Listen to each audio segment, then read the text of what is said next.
Right. You're wanting to move to Thailand. You've got it in your head. But there's the burning question of, look, how much is this going to cost me, Bill? Because, let's be honest,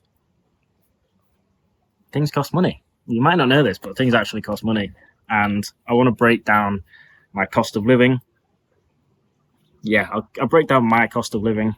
I'll try to revert it in terms of like what this would cost compared to the UK in some cases.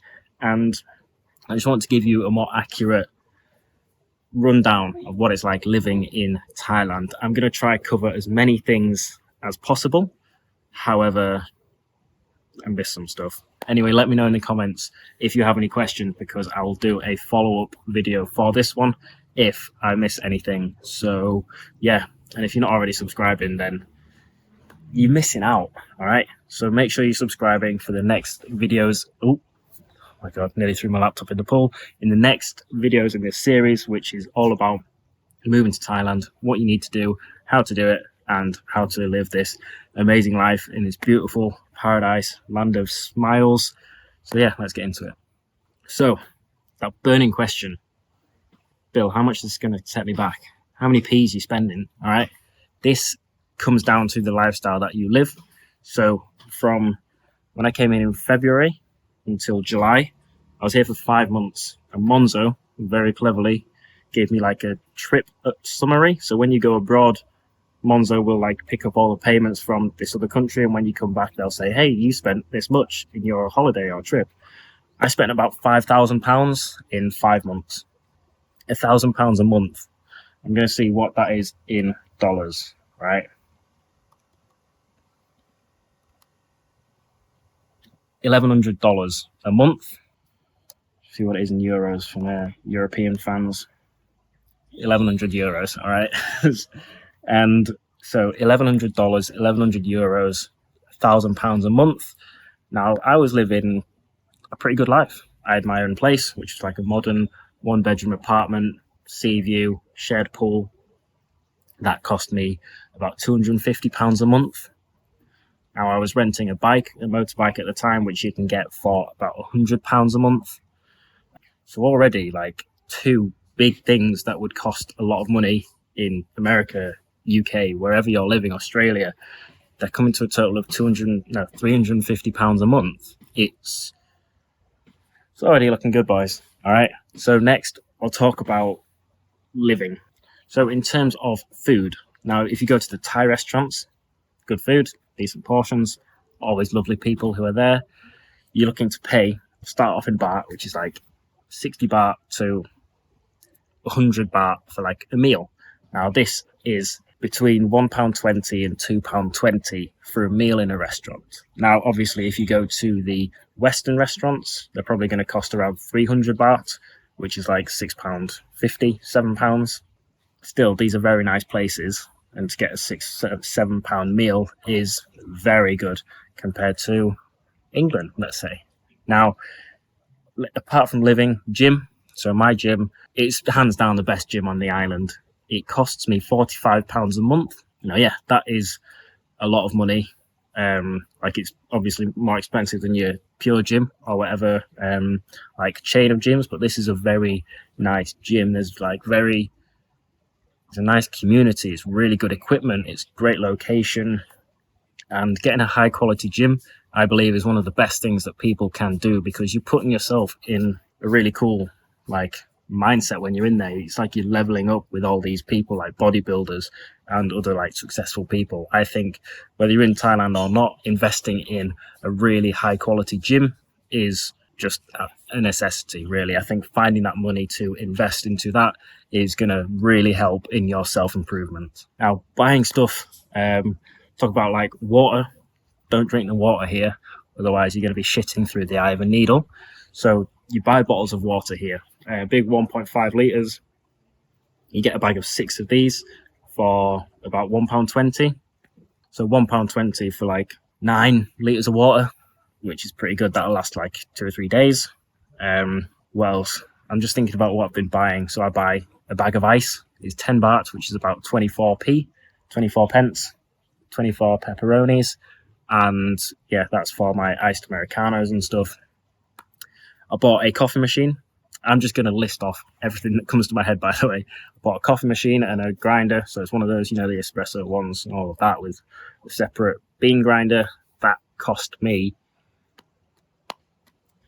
5,000, which is about 120 quid, I think. So yeah, but that was like, I love my coffee. So that was like a present, I guess. What else am I thinking? Right. So before I said I was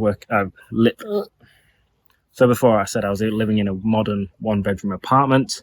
And now I'm living in a nicer place. I've got my pool. I'll show you actually. Can we zoom out? Oh, we can zoom out. So this is so you got bedroom, living room / kitchen, dining room, bedroom, little balcony area up there, which I don't really use because people can see you, and if I'm tanning my testicles up there, then we don't want that. Little area, there's a balcony. I mean, not a balcony, a barbecue. Boosh. And yeah, so this is got that for in case I drown. So yeah, this is my place for the next 3 months. It's quite nice. I'll probably upgrade after 3 months somewhere probably a bit bigger. However, yeah, this is nice now. This costs me £650 a month. Cleaners once a week cost £11. So that's nothing really. So yeah, £650 a month. It's a 2-bedroom, great location, sea view, pool, really good kitchen, big ass living room and stuff.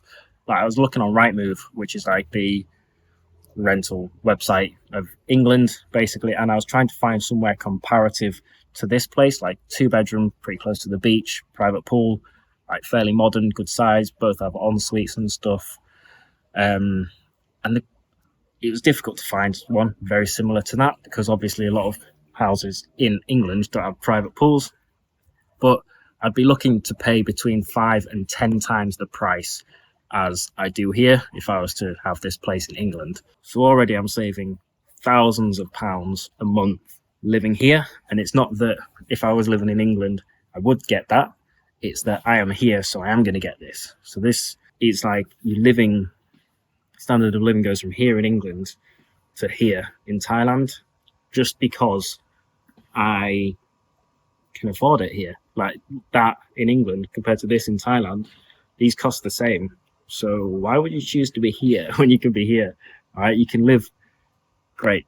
Now my food, I cook. I used to go out every meal 3 times a day, and that would probably cost me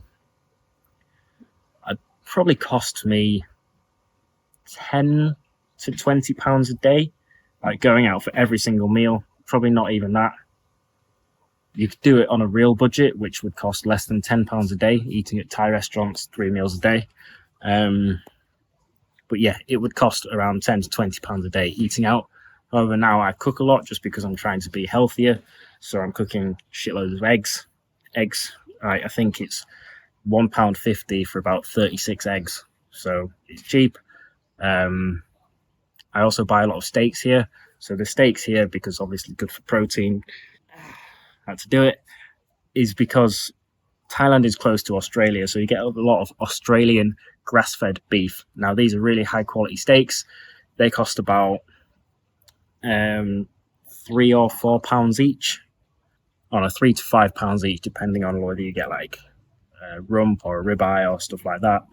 But they're really high quality. I'll have one of them a day, and then just with rice and stuff like that. Obviously, Thailand rice is just cheap as fuck. So, yeah, in terms of my food spend, it's a lot less now, even though I am eating much healthier. So you don't get that in many other countries. Normally, if you want to eat healthy, it's super expensive buying healthy food, which is why so many people go for McDonald's or Burger King or KFC, because it's cheaper than healthy food and it's more convenient.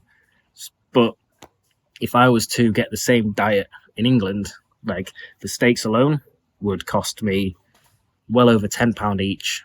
So that's 3 times what I'm paying now just on one piece of food, I guess. So every single day that's going to add up. So if you are on a budget, and coming to Thailand, I would highly recommend going to Chiang Mai, which is a city in the north of Thailand. Beautiful, beautiful place, really beautiful surroundings, amazing food. Like, that's the best food I've had in Thailand.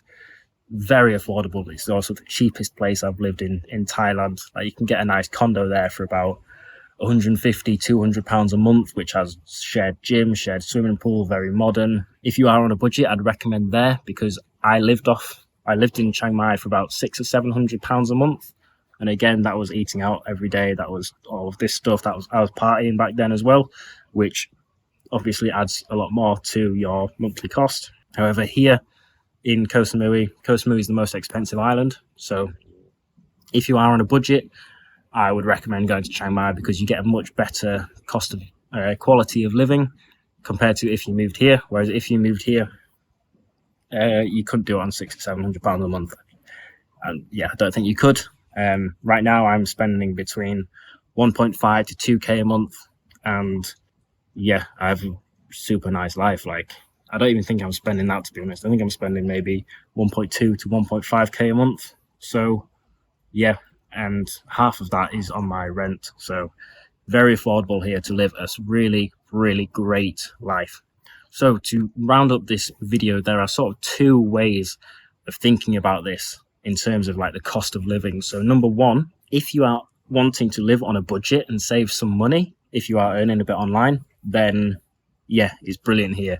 It's probably cheaper than living with your parents if you go to Chiang Mai, and your quality of life is going to be better because you have your own place. You go out to meals, you party and stuff like this. You have a great life, and it's cheaper than living with your parents. Like, the rent is probably about the same to what you pay like your parents if you were staying with them. So that's the first way of looking at it, is that it's cheaper than living with your parents. Now, secondly, if you're earning 2 or 3k a month and you're just wanting to get out of England, get out of America, but live a really great standard of living, then it's such a brilliant choice. Because if you come to Koh Samui or Phuket or one of the gorgeous islands here, there's so many places, then you're going to get a fantastic